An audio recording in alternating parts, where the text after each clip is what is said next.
All right, great day, GADFLY subscribers. It's Carlos. I hope everyone's having a terrific day so far.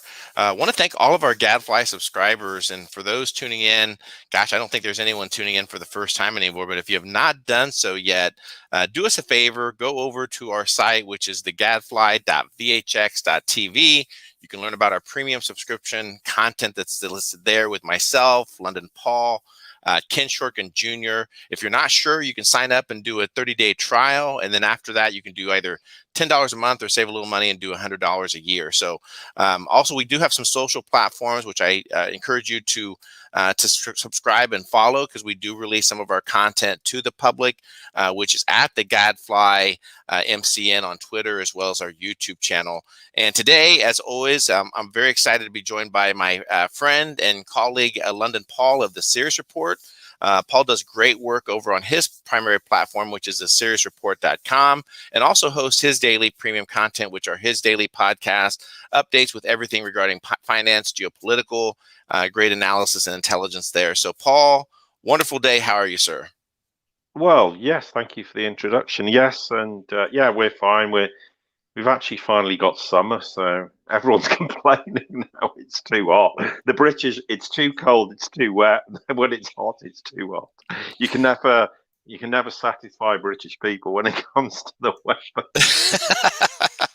And for our listeners, I saw people were tuned in early, and we did get just a little bit of a late start. And I do apologize. I was driving to our primary offices today and hit a crazy rainstorm that just was coming down like crazy. So just in the air of safety, had to throttle it down to about 40 miles an hour for a good probably half an hour. That really slowed things down. So, but we're here now. That's what's important. So I want to thank those in the chat room who are consistently always lined up. Alan's like a rock star. He's always logging in and commenting. So, Alan, thank you for always being here and sharing our streams. But Paul, just, very good, interesting times indeed. And thought today we could kind of, give some updates in regards to what's happening in the European Union.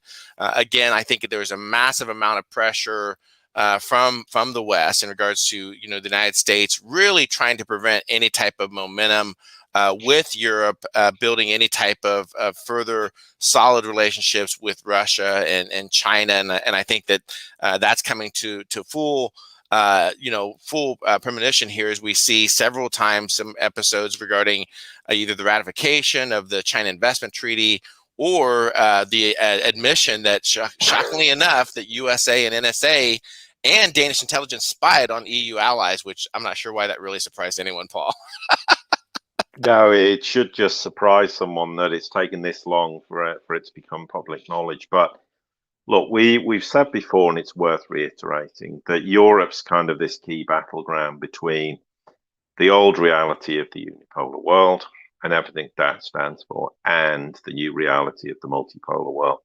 Hence, Eurasia, the Eurasian axis, and everything that entails. So there is a big move by the United States to try and do everything to keep the European Union away from any sort of trade agreements, any positive initiatives with either China or Russia, particularly Russia more than China in some respects, but obviously in equal measure, because the whole basis of Western control over Europe is to keep it as a vassal state of effectively of Washington. And the problem that has plagued the European Union for far too long is what I call the Atlanticists that reside inside Brussels, who really are the subservient individuals and entities in terms of various sort of elements within Brussels, within the structure of the European Union, but also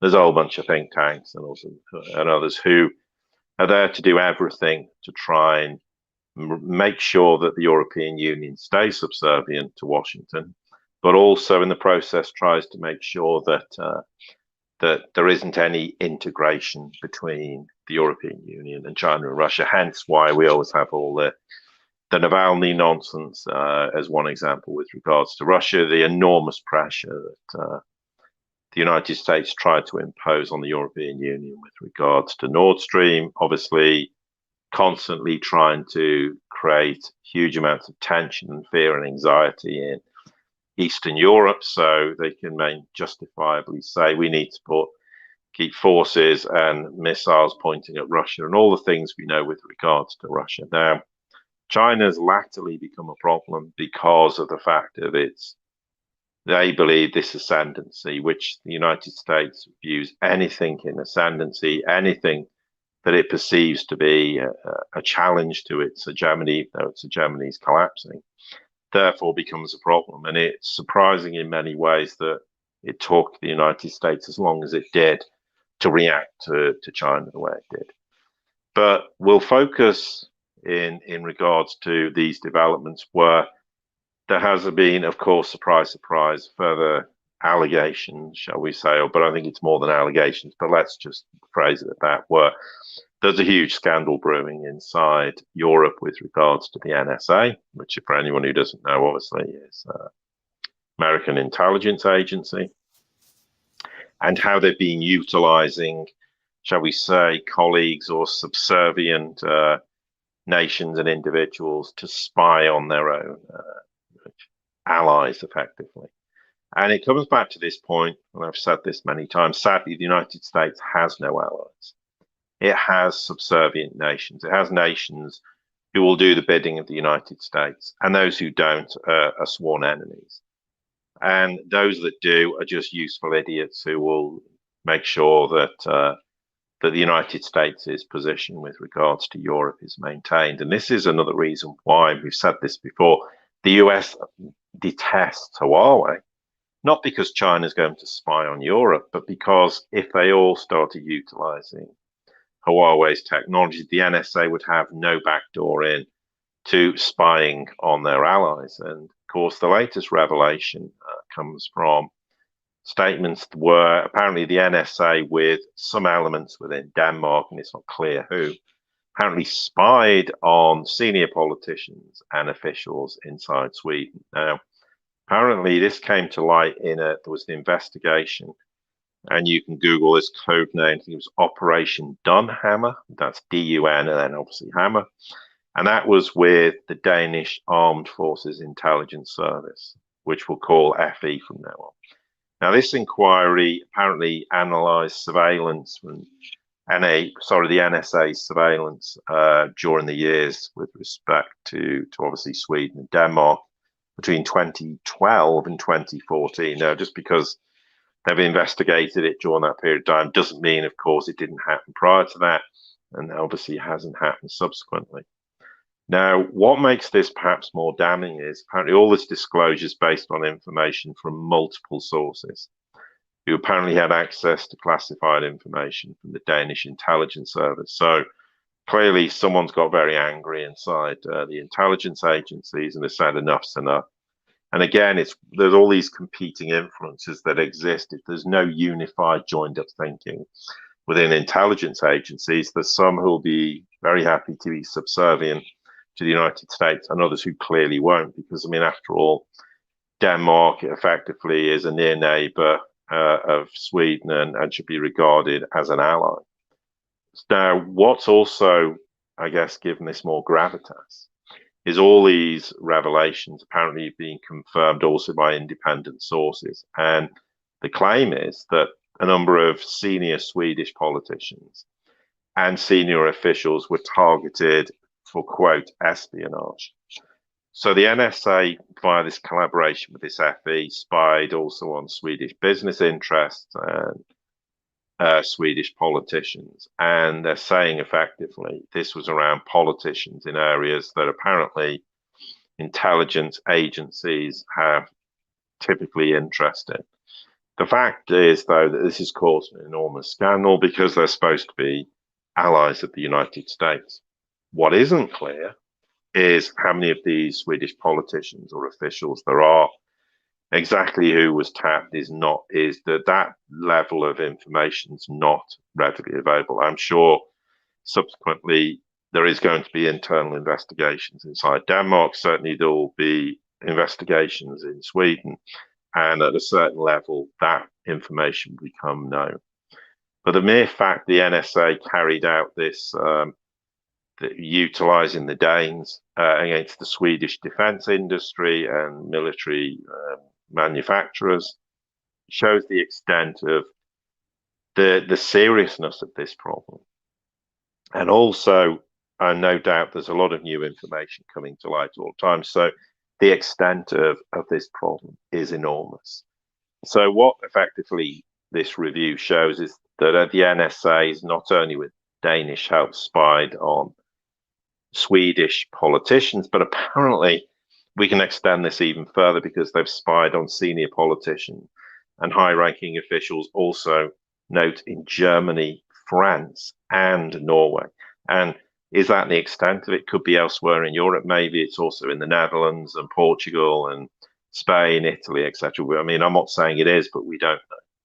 So, of course, the Danish Ministry of Defense has come out and gone, well, we're not going to speculate on this matter, but obviously systemic eavesdropping on your allies is completely unacceptable. And I'll stop there. So obviously you can comment on this, CJ, but there's another part to this with regards to the French reaction.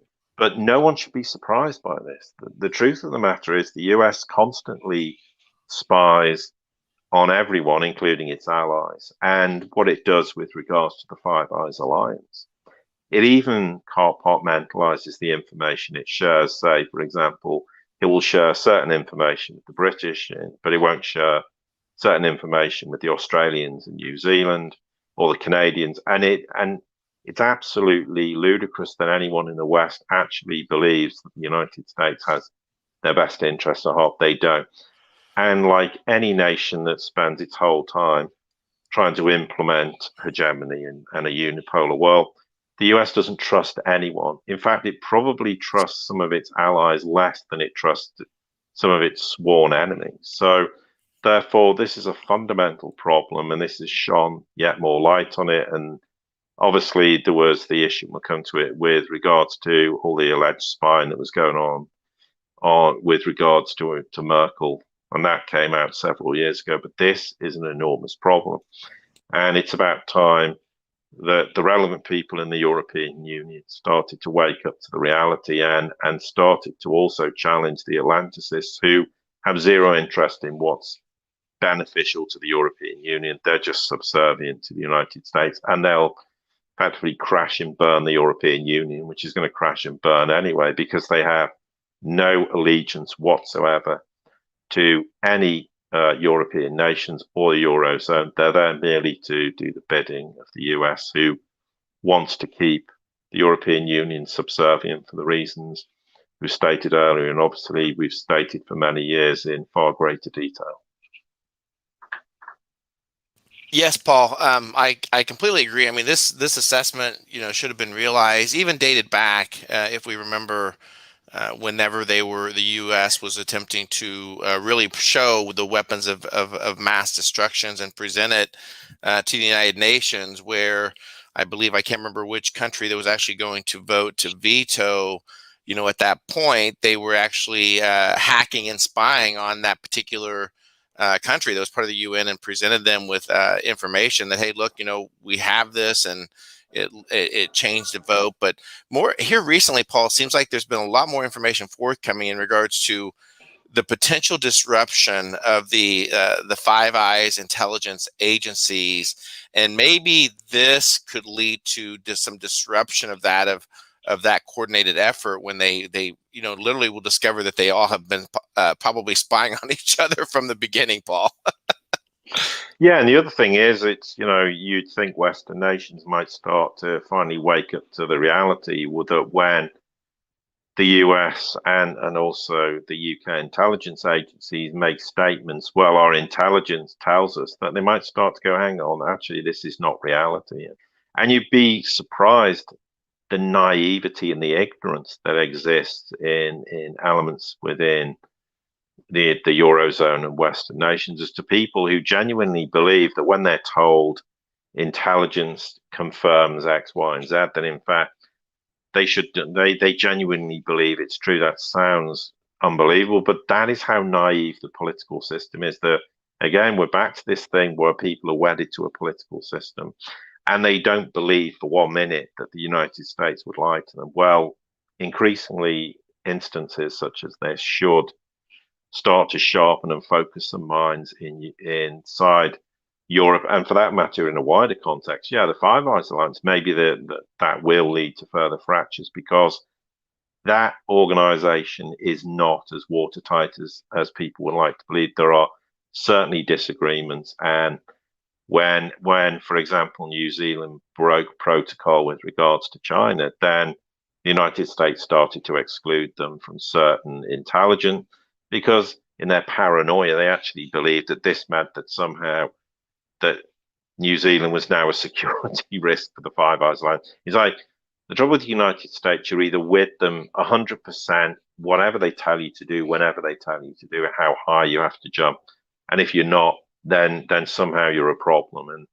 And this is just another example of the fundamental distrust that exists between the United States and even its allies, just because it's born out of paranoia, fear, that in fact, there might be a chance that somehow some of their allies might they feel have nefarious intent with regards to the US, just because they decide they want to trade with China, or they want Nord Stream 2, for example, with the Russians. Because, I mean, why should they buy LNG 40% cheaper from Russia than the United States? It's an example of basic crass stupidity and insanity, but that's what governs much of Western politics. But to take this, a step further, Macron's obviously come out and gone, well, hang on, we need some clarification about this, that apparently US intelligence had monitored the Germans and the French, and who knows what other European politicians with the help of Denmark. So therefore, the argument is, if this is correct, then obviously this is wholly unacceptable, and they want... I mean, it's staggering that he actually comes out and says we want complete openness and clarification from the Danish and American partners. But the issue is, why is it now surfacing now? Well, I think there's certainly elements within security agencies across Europe who are now fundamentally starting to go, we have a real problem with US intelligence. We have a problem with the CIA. We have a problem with the NSA. And in a broader context, Macron makes the point, and this is starting to figure in the minds of many people in Europe, well, okay, this apparently happened between 2012 and 2014. Here's the question, is this still happening today? And if we're ever going to have trust between the US and Europe, then we can't have the risk of the suspicion that this is going on. But the truth of the matter is, even if it was, which it most certainly probably is, then the United States isn't going to suddenly hold up its hand and go, well, actually, we've still been spying on you. But the mere fact that they've come out that this is leaked effectively out of Denmark, I think is very telling, because it also highlights the fact it's not just Sweden, as we said, it's Germany, it's France, and of course it's Norway. So the question is, from the Macrons and the Merkels of this world, have they been spying on them all this time? And of course, this comes quite a few years when it was reported the US had apparently bugged Merkel's phone and other world leaders. And apparently at the time, Obama said, well, the US won't spy again. Note on Germany during his tenure, which basically means, well, I didn't say we're not going to spy on anyone else. And of course, when I'm no longer president, my comment is no longer valid. But this is very indicative of the problem that exists, and it may have seismic consequences, because there's no point in the United States telling everyone that you should distrust the Chinese and the Russians. And then they go, but hang on, you're supposed to be an ally and you're spying on us. And what are you spying on us for? What's the justification? What's your reasoning? And therefore, on that basis, they will start to fracture relations between the US and Europe, because there's definitely been some degree of a charm offensive since Trump went out of office and Biden took over, whoever, is really running the United States as ever, because presidents don't. But the point is, there was a shift in emphasis once Trump was gone. Oh, well, we need to start trying to claim some common ground again with Europe, because of the fear that Europe will go, hello China, hello Russia, and start to build out and develop the Eurasian axis to the detriment of the United States, which is exactly why we've seen what we've seen in the last 100 years with respect to Europe. It really is the key battleground. If, for argument's sake, and we've said this before, Germany came out tomorrow and said, we're going to have stronger ties, not so much with China because it does anyway, but we've had enough of the position and the hostility with regards to Russia. We want stronger trade. We want to end sanctions, and we're going to sort of reflect upon NATO's position with regards to Russia. It would be the end of the European Union, it'd be the end of NATO, and that's the United States' biggest fear. So hence why we have to have the whole Navalny story, because it's all about cultivating in the minds of the Europeans that Russia's out to get you all, and Navalny's an example. Look at how they're treating they claim he's a rival to Putin, that somehow he could usurp Putin as the Russian president. Well, that's never going to happen. Irrespective, okay, he's in prison at the moment, but that's not the point. So it's all about conditioning people and trying to make them believe that somehow Russia's out to get Europe, as though somehow we've gone back 80 years in history, and it's World War II again, or it's the Cold War. And even though, of course, Russia gave up all the Soviet Union and all those nations, but it's constantly psychological warfare to convince Poland, Romania, Bulgaria, and Latvia, Lithuania, and Estonia, the Baltic republics, that at any given moment Russia could invade again. But these kind of scandals and revelations are enormously damaging to the United States' credibility.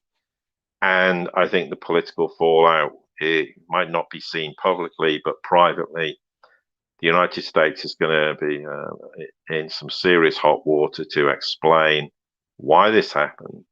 And probably more importantly, they're going to say, well, is this continuing? Now, even if it is, the US will deny it, but the risk is that there clearly is elements within European security intelligence agencies who are saying, we've had enough of this, and we're going to make sure that this becomes in the public domain. Therefore, it puts heat on the United States. And I think it's very indicative that there are attitudes in Europe that are changing, rather like attitudes changing all over the world. And the disclosure, well, we'll see what the fallout is, but it should be no surprise to anyone.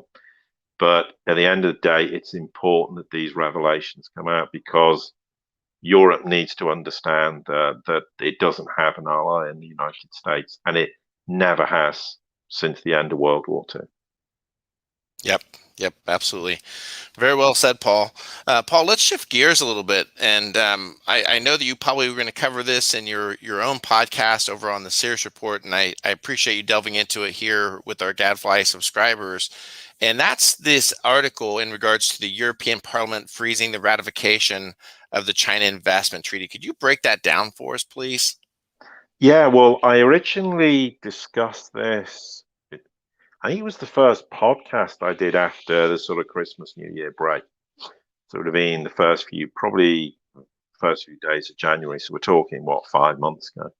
And the reason we'll discuss it is because, again, this is being caused by enormous pressure from all the Atlanticists and the anti-Chinese elements in the US to convince Europe that somehow this, what's called the Comprehensive Agreement on Investment, that was 7 years in negotiations, and actually China and the EU announced it on December the 30th of all days. And at the time, that was really a seismic event in not just geopolitics, but geofinance. But what's worth noting is this came on the back of there being enormous pressure in the 2 years prior to this from the United States to try and derail the agreement being reached. And in essence, it was where Europe was finally embracing Eurasia, okay, without Russia, but that's something further down the line. But what the agreement effectively wanted to do was do everything that the West has criticized China for, and with some justification, to rebalance trade and investment, in this case between China and the EU, and binding them to what were called values-based investment principles. So what was China going to do? It was supposed to open up its markets, so it would give the EU unprecedented access. It would give them that certainty and predictability in terms of how they would operate there. There would be a level playing field when you have transparency, accountability, and it was all sorts of things in terms of labour standards and the robust enforcement and monitoring. So the nuts and bolts of it is, if you look at EU foreign direct investment flows from EU to China in the sort of last 20 years, that was more than 140 billion euros. But for Chinese FDI into Europe, the figure was actually around 120 billion euros. So the argument is, okay, there are teething problems. There needed to be some fundamental changes made. And obviously this comprehensive agreement on investment, I'll call it the CAI in future, is probably the most significant agreement that China had ever concluded with a third party nation, actually, or a third party continent in this case, actually bigger than anything they'd actually done with Russia itself. So in addition to rules against obviously forced transfer of technologies, which is something a lot of Western nations have argued about, even though in latter years that's not happened, but it would deliver on obligations about state-owned enterprises, how they behave, transparency in terms of rules and regulations for subsidiaries, and commitments in terms of all manner of how those relationships operate. So clearly, if China wants to be the yuan to be internationalized, it wants to become seen as an ascending power is the wrong word, but it's opening up its markets to the world. It has to go through this huge change and shift in terms of the liberalization of its own markets. And what it basically says with regards to the CAI is that it would make market access for EU companies independent of China's internal policy. So the EU could then resort to the dispute mechanism in the CAI if there was any breach of commitments in the future. It obviously also it gave them, the EU, significantly greater market access openings or eliminating sort of any restrictions in terms of, if you want joint venture requirements in sectors. And because there was a lot of restrictions that hampered, obviously, EU companies in China. And in reality, it was far more ambitious than anything that was originally agreed in terms of this 7-year negotiation. So, I mean, in terms of sectors that already exist, the EU, of course, does have access and does have open and committed access for service sectors. But in terms of energy, agriculture, fisheries, and all these kind of things, they're enhanced and preserved in this CAI. So it includes everything: manufacturing, automotive sector, there's the financial services sector, there was even health, R&D, telecommunications, computer industry, maritime transport, business services, environmental services, construction, the employees of EU investors, obviously owning businesses inside China, how state-owned enterprises integrate with the EU in future negotiations, and how state-owned enterprises actually had to sort of adopt a far more moderate attitude in terms of its integration with European companies. Also, lots of more transparency in subsidiaries and the ending of any notion of forced technology transfers. And the list goes on and on. It's this enormous commitment. And it really was sort of groundbreaking. It was revolutionizing how China was prepared to open its markets up with regards to the European Union. But surprise, surprise, since that date of the 30th of December, there's been enormous pressure tried to put on China. So hence they've rolled out all the idea of all the civil or lack of humanitarian rights for Chinese people. They've done everything to try and convince the European Union that, trading with China is unacceptable. They're going to renege on the promises they've made, even though it's written in this agreement. And, and it was far more than what you would term a bilateral investment treaty because of all the access commitments, fair competition rules, dispute settlement, etc. So the argument is, and the why the United States had an aneurysm, is it is a major win for the multipolar world. Not only because of obviously the RCEP, which was literally days before, which was between China and 14 other Asia Pacific economies. And we've talked about that many times before. So, it effectively, in a nutshell, addressed enormous amounts of long-term reservations that, companies in Europe had about investing in each other's markets, but more so Europe in China than China in Europe, because European companies worried about Chinese policies not being transparent, which is a reasonable statement. And actually, Chinese companies worried about the legal implications they face in their investment in Europe. That's more to do with the United States trying to bully the European Union. And if Chinese companies are there, they may face indirectly the wrath of the United States, although increasingly that is less of a problem. But in essence, this was a dagger to the heart of the US unipolar world. It created what you might call a totally new cooperative model. And no wonder on that basis that the United States has been trying to upend it. Now, yeah, they've temporarily frozen it on the ground. Surprise, surprise, that China needs to moderate its humanitarian stance on, Xinjiang and all the things we've discussed previously, which of course is utter nonsense anyway.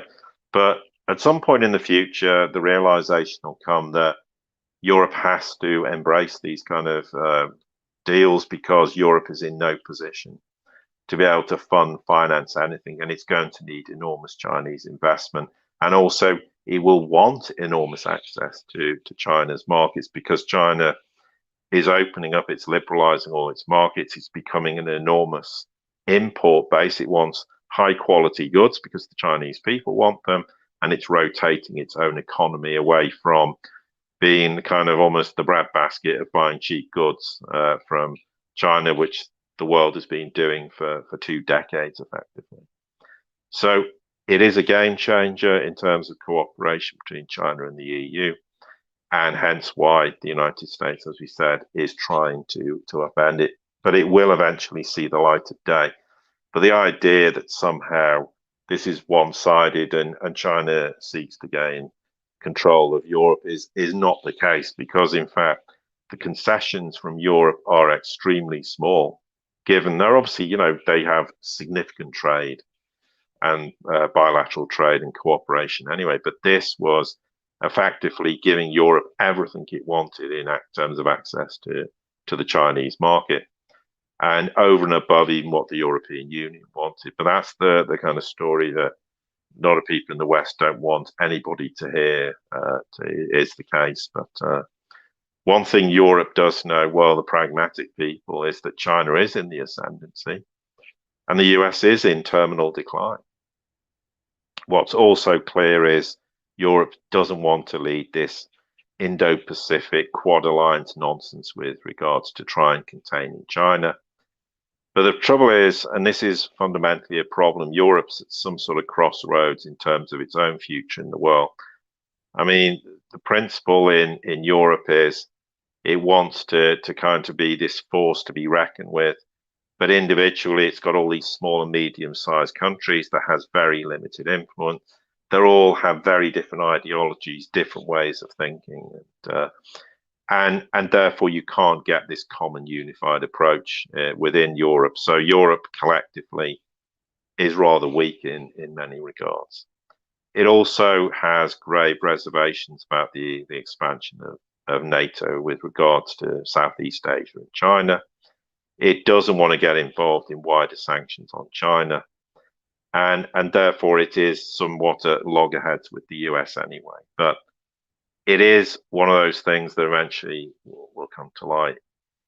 it's just inevitable that there are still people within the European Union, as we said, who will suffocate Europe. But eventually, there's always going to be the economic imperative, and the economic imperative is the European Union, in whatever guise it exists in the future, whether it's a very loose alliance, which is more likely to be the case and how it should always have been, it's going to have to realize that it has to embrace Southeast Asia and not just China, because that is the major growth center in the coming decade. So if it doesn't embrace that, then it's going to have enormous economic problems over and above the ones it already has, and financial problems for that matter.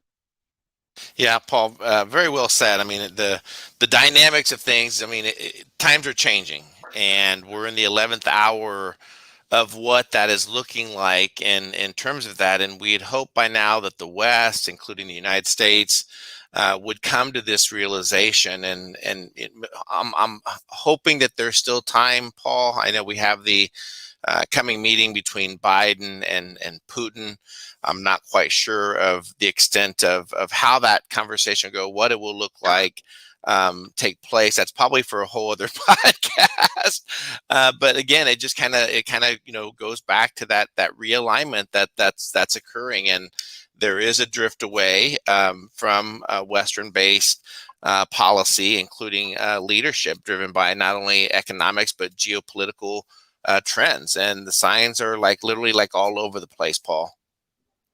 Yeah, and it's worth mentioning, obviously, June the 16th, there's supposed to be this summit between Biden and Putin. But the truth of the matter is already, the US has this public persona, which is we're being tough and hard on Russia. And we're just telling the world that that's how it is. And then privately, they get in meetings with the Russians and they don't behave like this at all. But so the public persona is just part of the kabuki theater. It's part of, let's try and convince the world that US hegemony still has relevance, but the world knows it doesn't. The world's not really interested in terms of what the US has to publicly say. It's more interested, okay, what's the private discussions and what's the fallout of those private discussions? But the idea and that somehow China and Russia can be put, their alliance can be broken. I think even the US realizes it's nonsense. And you only have to look recently when Lavrov came out and effectively said the relationship between China and Russia is stronger than a military alliance. Now, that is an enormous statement of intent. That's basically saying to the world, well, and I've said this all along, they deny they have a military alliance and political and economic alliance, but they do. And he's effectively coming out and saying, no, it's even more important than that. So you couldn't make it any clearer to the world that nothing is going to pull those two nations apart. So the US needs to give up this crazy notion that somehow it can divide these two nations and find some point of disorder between them, because they've seen it all, they know it all. They're not going to get sucked into this nonsensical world where, as though China's going to believe the issue with Navalny, and as though the Russians are going to believe all the issues with Xinjiang, etc., etc. And it's just not a reality. So I don't see much value in this Biden meeting, setting aside it's Biden, of course. And I think the Russians don't particularly, but equally, you have to be seen on the world stage that, look, we're at least trying. We don't hold much hope for any positive developments, but if we refuse to do it, then it just gives the United States political ammunition to claim, see, they're not prepared to negotiate with us. But we know for a fact that there is no reason for the Russians to negotiate with the United States. Okay, there are some points of commonality, Afghanistan being one, the Middle East being another, and there are, but in terms of them actually burying the hatchet and starting to normalize relations, having rapprochement, that's some way off in the distance. I think in the end, it'll be something the United States will be forced to do. Whether it's 5 years, 2 years, 10 years, 20 years, it doesn't really matter. But eventually, common sense will have to prevail, because the US is going to need every nation in the world to start, or will have to normalize relations if it stands a chance of of digging its way out of the mess it's in 10, 20, 30 years. So there will come a point where it will be a necessity to do so. But at the moment, relations between the two nations are as bad as they've ever been. Does that mean there's a nuclear war happening? Absolutely not, because that's never on the table. But they are poles apart on just about everything. And of course, US intelligence agencies blaming the Russians for Navalny and Skripal, etc., and accusing them of cyber attacks here, there, and everywhere, and hacking in the United States and interfering in US elections is just a bridge too far. But the tone that's come out of Russia in recent weeks and months is they've run out of patience. Even they finally realised this is futile, but politics is politics, and you have to be seen to be at least trying to do the right things, because the US will do everything to try and convince the world that China, Russia, and anyone who doesn't bow down to King Dollar, etc., is a problem. So they will push this along, but there's not much value in doing it. Absolutely, absolutely.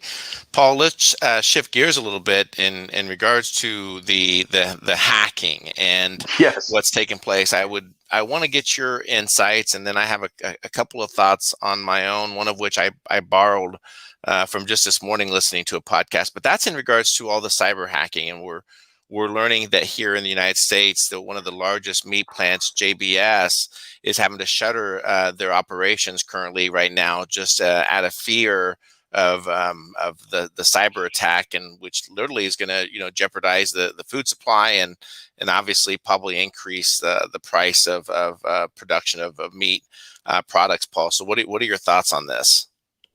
Yeah, let's start. Silly thing to say, start from the beginning. There's no real beginning, but the issue, the issue is, I've talked for years, cybercrime is a major problem. Now, there is state-sponsored cybercrime, and that's absolutely clear, no doubt about it. But we also have to start facing the reality that cybercrime in the future is the biggest threat to humanity. Why? Because it won't be state-sponsored. It can be, and we've said this, to coin a phrase, it can be some kid in the basement of his parents' home, somewhere, anywhere in the world, who holds the world to ransom. And that is a genuine risk. And we need to start taking it seriously and not pretending that this is some kind of Hollywood movie. And don't worry, because in the end, the kid's not allowed to do what he wants to do. And the good guys, as Hollywood always likes to portray, saves the day. This is a genuine problem. And we've seen what happened recently in the energy pipeline. And now, yes, you're right, JBS, that's the world's largest meat supply. Wasn't actually aware it was till this happened, but that suffered a cyber attack in North America and Australia. So, of course, what does it do? It causes huge disruption to global operations. And it had to effectively, furlough, in inverted commas, can't think of another word for it, thousands of employees. So effectively, I think it's got 7,000 workers or so alone in Australia. He had to sort of lay them off temporarily. So it's not indicated when it can resume processing meat. I think it's got nearly 50 facilities in Australia. And it said it took immediate action when it determined that obviously it was subject to some sort of organized cyber attack. So it suspended all its IT systems, notified authorities, and also it affected some of the servers supporting their operations in Australia and, of course, New Zealand. Now, again, it's hot on the heels, effectively. And for anyone who wasn't aware, and it's always worth reiterating just briefly about the ransomware attack that was on the Colonial Pipeline that operated. It's a major fuel artery in the US. I think it covers thousands of miles. I think it's about 5,000 miles, but maybe a bit more. So the question is, was any data compromised? And they've said they weren't aware of that. So the argument is, okay, why did this happen?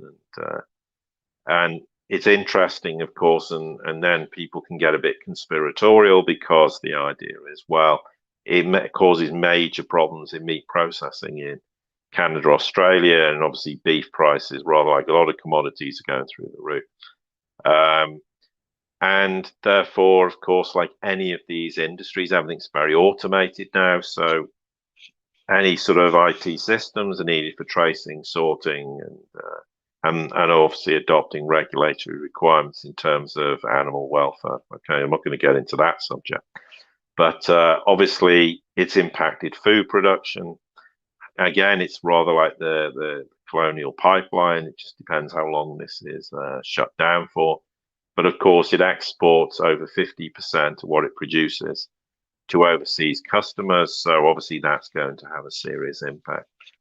And when you think that the extent of the operations, then obviously the longer it is shut down, the bigger the problem is. So the question now is, okay, who was responsible for this?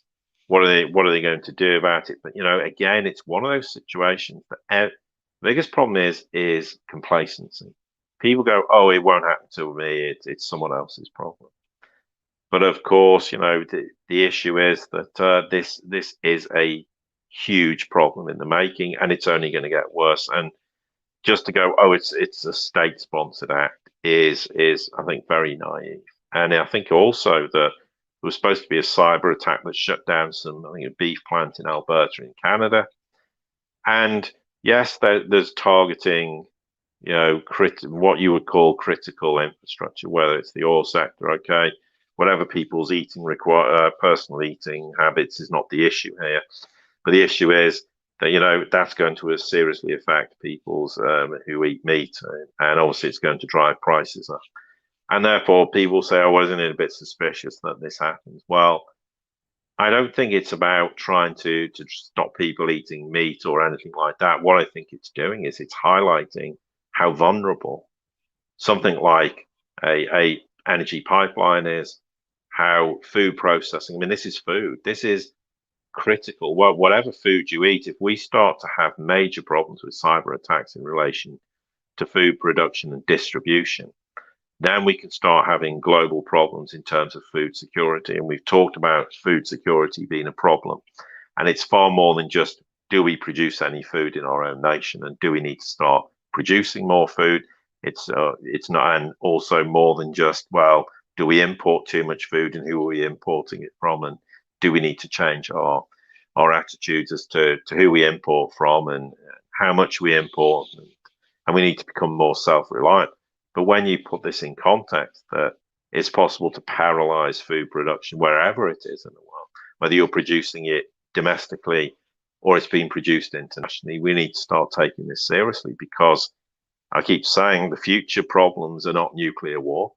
The future problem is cyber attacks, and as technology advances and people get smarter in terms of what they're capable of doing, somebody literally could hold the world to ransom.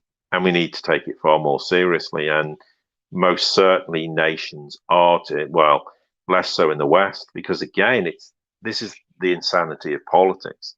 The Chinese and the Russians can sit there and go, we need some consensus on cyber warfare, on cyber attacks, cyber technology. We need a global standards in how we deal with this. And the West goes, we're not engaging with you because you might be trying to hack us via the back door anyway, and you might utilize this global approach for your own benefit. And that's how ridiculous the world is in terms of politics. But they need to understand the gravity of these problems, because it is enormous, and it poses far bigger threat than all the things the alt media likes to make out is a threat to humanity. This is the principal threat.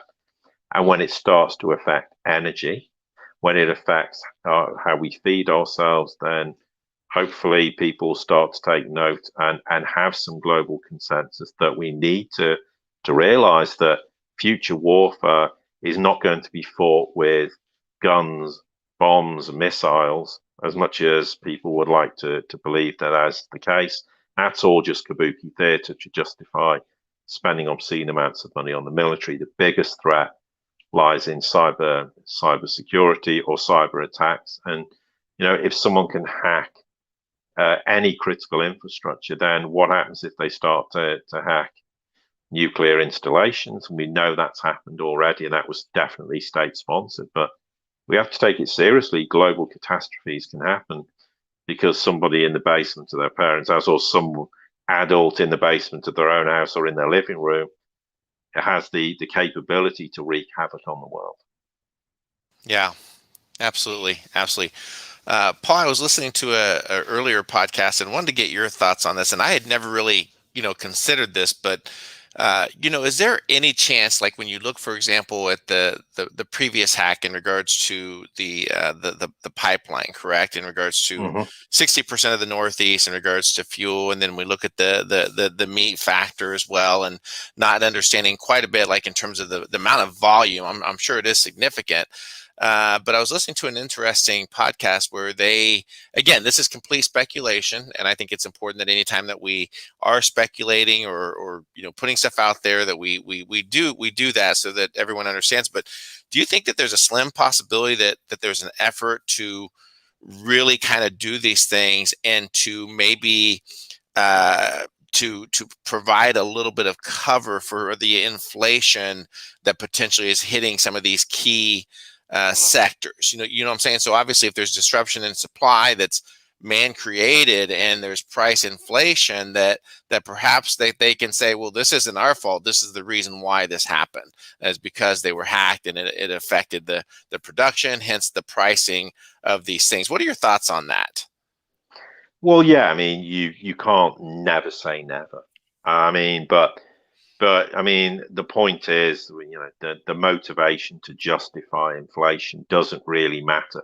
I don't think people on a fundamental level, the likes of you and I, and billions of others, or 350 million Americans, are particularly going to be concerned that a cyber attack causes it. They're just basically going to sit there and go, hang on, my weekly grocery shopping has in cost terms has gone up 10, 20, 30, 40%. Oh, they're not going to go, well, actually, don't worry, it was caused by a cyber attack. But it will most certainly impact global food supplies and operations. It will drive prices, and that is clearly could be a motivation as to why whoever's done this has done this. But is it yeah, I mean, yes, they could make an excuse. I mean, and people will always go, well, they'll utilize the issue of cyber attacks to roll something else out, and say, well, obviously we need to have stricter security, and what does that mean in reality? But again, this is one of those things where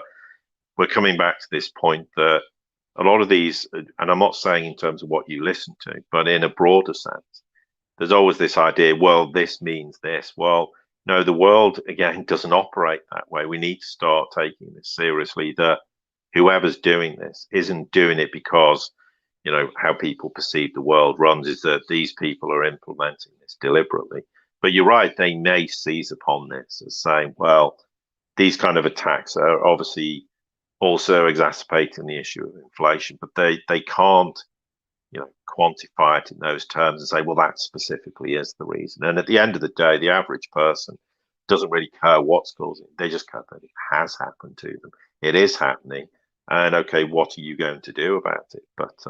But again, we don't take the things seriously. We dismiss things as being irrelevant, and but we need to take this far more seriously, because unless setting aside the issue of inflationary forces in terms of food production, more importantly, it's what the consequences could be if this became a matter of national security, in terms of people seizing control of critical infrastructure that could have serious consequences globally. We need to start to address this. And I don't doubt, again, there's the public persona where someone's going to sit there and say, well, we have to blame someone. Well, you can't admit that it was some lone wolf in someone's basement doing this, because that will terrify the people. So we don't want to because people say they like to drive fear into people, and to some extent that's true, and we've seen that with the pandemic. But there's a flip side to this. If the people lose complete confidence in the nation and says, what, so lone wolves do exist and they could bring down a nation or a world as a consequence of this, that changes the entire dynamic. So it's not in their interest to do that. So let's blame a state actor. Let's say it's the Russians.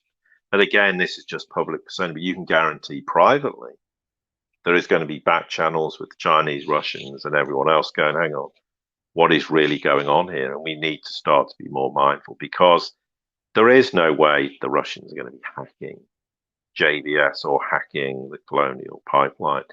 But it's certainly happening. It certainly makes us understand and realize how vulnerable Western nations are, and not just Western nations. But there's an argument that it's trying to expose the vulnerabilities, and maybe there could be a whole bunch of reasons. And the motivation for doing this, it doesn't say as yet this is ransomware. Maybe it's another ransomware and it's someone else trying to just make some money because they can do this. But whatever the reality is, and it's not clear at this point, and it's certainly still not clear with the Colonial Pipeline. But here's the interesting thing. Notice how quiet that's all gone. Notice how there's no real public discussion about it. It's in the media for a few days, died a death. You can guarantee there are some serious investigations going on, and not just internally, in the case of the pipeline in the United States, but globally. A realization, and the Chinese, the Russians, even the Europeans, everyone is starting to say we need to address this globally, and the United States is very hostile and resistant to doing that. But if these attacks continue in the United States or associated, I think they're going to come a point when they're going to go, hang on, we have to do something about this, because the risks are pretty serious. I mean, this is bad enough, but it could be far worse. But there is one point worth making. And we did hear where the US effectively came out and talked about the biggest risk to the financial sector is a cyber attack. And I said at the time, for me, that suggested they may possibly try to claim that if the Western financial system collapses, it was because of a cyber attack, not that it collapsed because it should have collapsed. And there is a risk that they will utilize that as a mechanism to try and justify why it's happened, and then to accuse whoever they want to accuse in the process, rather than having to face up to the responsibility that, in fact, the Western financial system's collapsed for all the reasons we've discussed. I think that's something we have to take seriously, because when they said it, my initial reaction is, you're telegraphing the fact that the Western financial system is going to collapse, but you're going to have an excuse lined up. So that doesn't mean the West's responsible for these cyber attacks, but because as ever in politics and how the political system works, there's opportunism. It doesn't mean it's all carefully crafted and planned. It just means people sit there and go, okay, we have an opportunity to exploit this. How can we exploit this situation? It's like China and Xinjiang. Let's exploit it to the maximum. Let's convince the world you shouldn't trade with China. Let's utilize this as a mechanism to try and blunt China's ascendancy. And that's why these things happen. There's a lot of it's opportunism, and I don't dispute, I'm sidetracking slightly with the whole pandemic situation, that there are people who've tried to exploit the situation, no doubt about it. That doesn't make it that it was coordinated from day one. It's just, okay, something's happened. How can we exploit this to our advantage? Yes, yes. And Paul, I'm glad that you mentioned that, because that's was one of my initial concerns after the second news break in regards to JBS and the hacking. There was that, we know for a fact that intelligence agencies have infiltrated our news media. We know how they leverage information and stories. And when I think now, like we've stated before, is like it's a very event driven during this time period. There's no time schedule, but when these events do happen, is to really look at it from multiple different perspectives. And one of those perspectives that I kind of grabbed a hold on, and I think that Blayton put out there in his post, that are these potential test runs. Well, I was looking more towards just the conditioning, like the mental conditioning to all people that these systems are very vulnerable, that these things potentially could happen.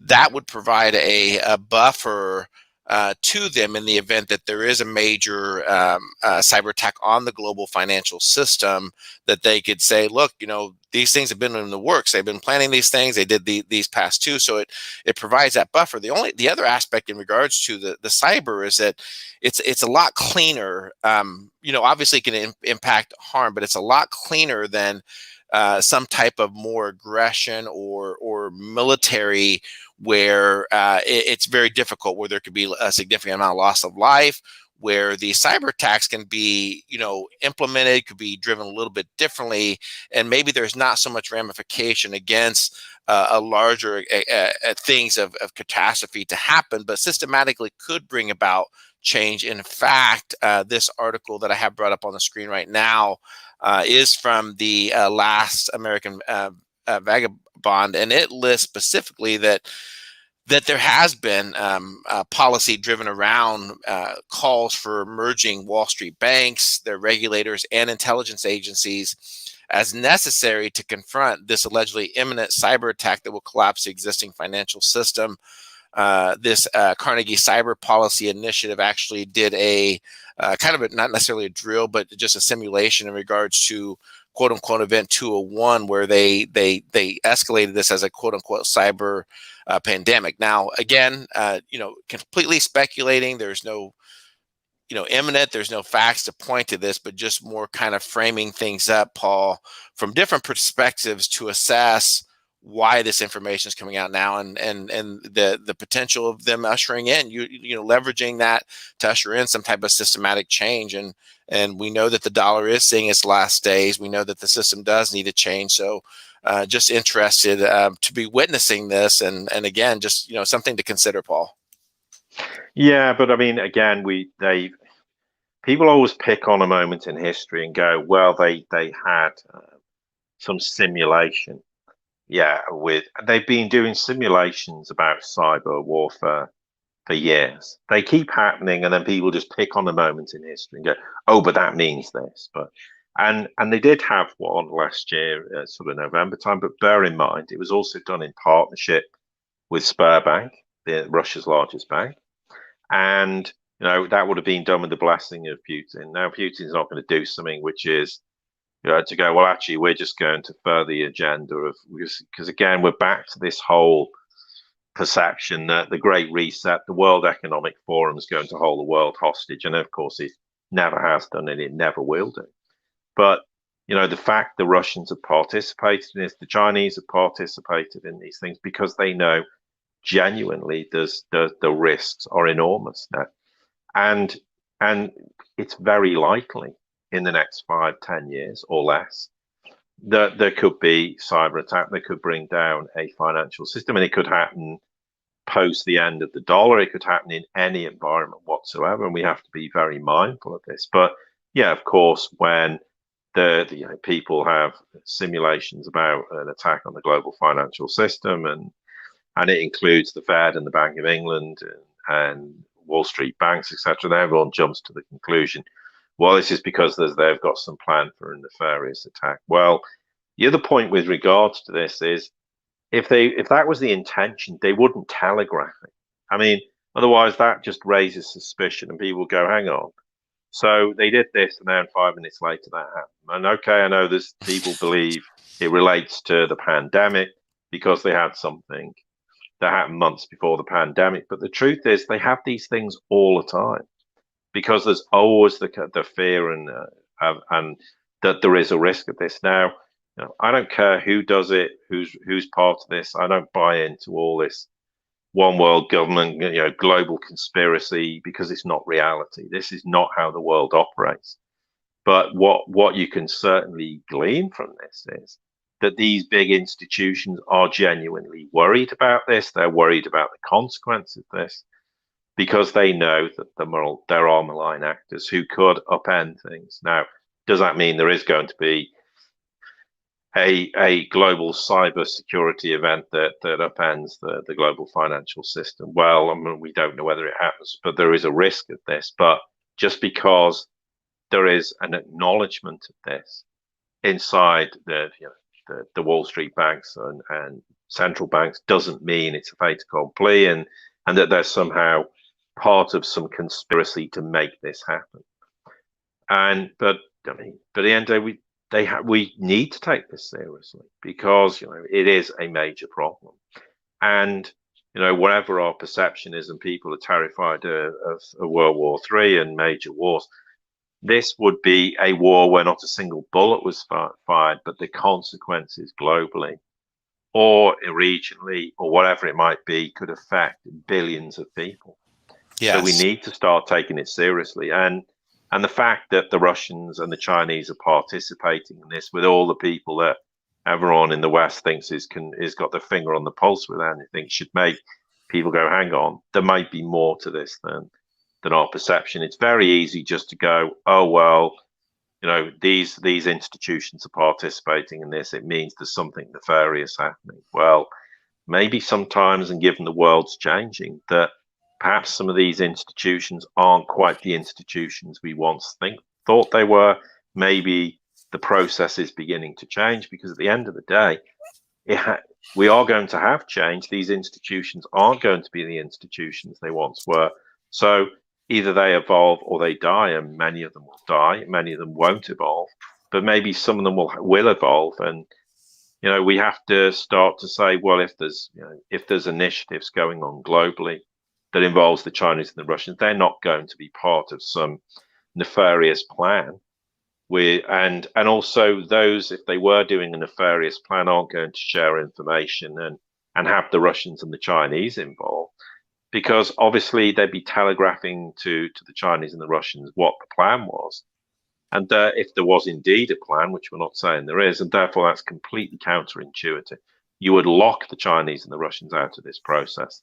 You would have these simulations. You wouldn't broadcast them. You wouldn't discuss them. You wouldn't tell anyone that it was happening, if indeed it was nefarious. And there will be people who disagree with this, but that's the reality of how the world operates again. The world doesn't operate according to how the alt media thinks the world operates. It operates in a very different context. And again, that doesn't detract from all the nefarious things that goes on in the world, or any of the true conspiracies. But there's an awful lot of conspiracy theories that don't relate to reality of how the world operates. And we have to be extremely careful that we don't just go 1 + 1 = 75,000 because we've just made a whole bunch of assumptions. But the fact is, they have been looking at cyber attacks globally for many years. Yeah, people will pick on a moment in history and go, well, that means this, because somehow the World Economic Forum's involved in it in some context. Therefore, they've got some nefarious plan to it's better, I think, they're going to collapse everything and bring a new system out. Well, what new system? They're going to, the West's going to collapse, and they're going to come out and go, well, we've got the solution and the answer to this, when the solution and the answer already exists, and it's called Southeast Asia and the multipolar world. Once the Western financial system's gone, it's gone. No one is going to allow it to be resurrected, and specifically not on the basis that, well, actually it collapsed because someone decided to blow up the financial system in the process. That isn't going to wash in reality, because everybody knows that in where it matters, that the Western financial system's dying a death. It's in its last days, whatever that means in reality. And days doesn't necessarily mean days in that sense, but it's not going to wash. But it's just makes a great story that it's all part of this sinister plan, that they're going to collapse everything, and magically they're going to rebuild the financial system. And everyone's going to in the world is going to adopt this, when, of course, we already know the reason the Western financial system's collapsing to a large extent is because the world's rejecting it. Huge parts of the world, well, they're all rejecting it because they don't trust it, they don't believe in it, they don't want to be part of it. So they're not exactly going to see this system collapse and then go, oh, we're going to embrace the new one that you're going to roll out, because they're going to go, hang on, we didn't like the old one, we've walked away from it, we're not going to embrace the new one. So they might want to roll something out. What are they going to roll out? A dollar that the world doesn't trade in anymore? No one's going to trade. No one's going to say, oh, you can have a new dollar and it's the world reserve currency. It won't be. So the entire dynamic and playing field of global financial system is changing, and Yeah. Mm. intentionally collapsing something in some nefarious plan is going to achieve absolutely nothing, even if they were intending doing it. And here's the thing: no one's going to intentionally collapse something because they do not know the consequences of what that will mean. Because, as I've said, the Western financial system's a billion pieces of string, all interwoven, and no one knows if you pull one of them what the consequences will be. And Correct. therefore, they're not going to deliberately jeopardize collapsing everything intentionally. And here's the point: if they were going to do that, they would have done it in 2008 when they had a justifiable reason. And China was a lot weaker. Russia, there was no Belt and Road. There was no agreements with ASEAN nations. Southeast Asia was relatively a lot weaker. That would have been the time to do it. They didn't do it then because they don't want to do it, because if it's gone, it's gone, Yep. meaning the Absolutely. financial system. Absolutely. Paul, I want to thank you once again for another fabulous discussion for our GADFLY subscribers. Again, thank you for supporting the GADFLY multi-channel network. Please comment directly on this video or jump over to our forums as well. And for those tuning in, also consider subscribing to the GADFLY, which is the gadfly.vhx.tv. You'll find the link directly in the description of this video, where you can learn about our premium content there and start your 30-day free trial. And then also, please do us a favor and also visit Paul's work over at theseriesreport.com, where you can find out about his content there and his premium podcast. So, Paul, thank you once again, and I'm confident that we'll do this real soon. Yes, and thanks for everyone listening and all your support, which of course is greatly appreciated.